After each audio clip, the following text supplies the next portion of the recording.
মার্কিন president Donald ট্রাম্পের নেতৃত্বে ইরানের বিরুদ্ধে পরিচালিত সামরিক অভিযান শেষ পর্যন্ত ঘোষিত লক্ষ্য অর্জনে ব্যর্থ হয়েছে বলে মনে করছেন অনেক বিশ্লেষক। তাদের মতে এই যুদ্ধ ইরানের রাজনৈতিক কাঠামো ভাঙতে পারেনি, দেশটির আঞ্চলিক প্রভাবও উল্লেখযোগ্যভাবে কমাতে সক্ষম হয়নি।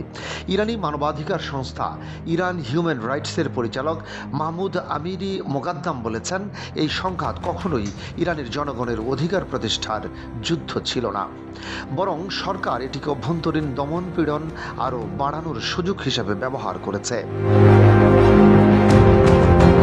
তেহরানের এক নারী অভিযোগ করেছেন, ইসলামী প্রজাতন্ত্রের সঙ্গে যে কোনো সমঝোতা মানে তার নির্যাতনকারীদের সঙ্গে সমঝোতা করা। বিশ্লেষকদের মতে যুদ্ধ ইরানের ভেতরে কাঙ্ক্ষিত পরিবর্তন আনতে পারেনি, বরং সরকার আরও নিজেদের ভুক্তভোগী হিসেবে উপস্থাপনের সুযোগ পেয়েছে।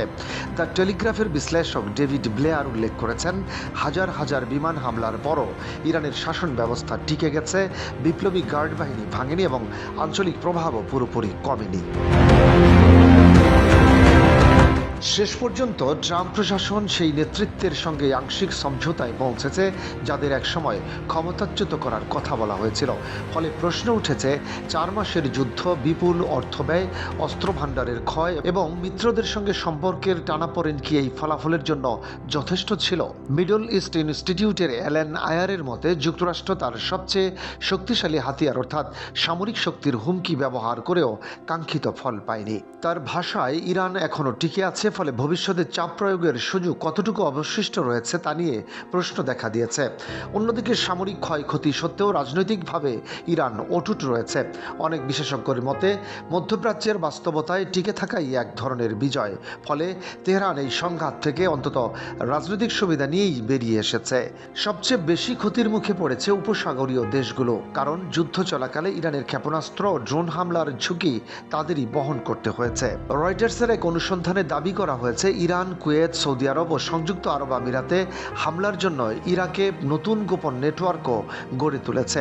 সমালোচকদের মতে মার্কিন ইরান সমঝোতা ইরানকে আবারও গুরুত্বপূর্ণ আলোচনার অংশীদার হিসেবে প্রতিষ্ঠিত করেছে, কিন্তু আঞ্চলিক নিরাপত্তার বাস্তব উন্নতি ঘটাতে পারেনি।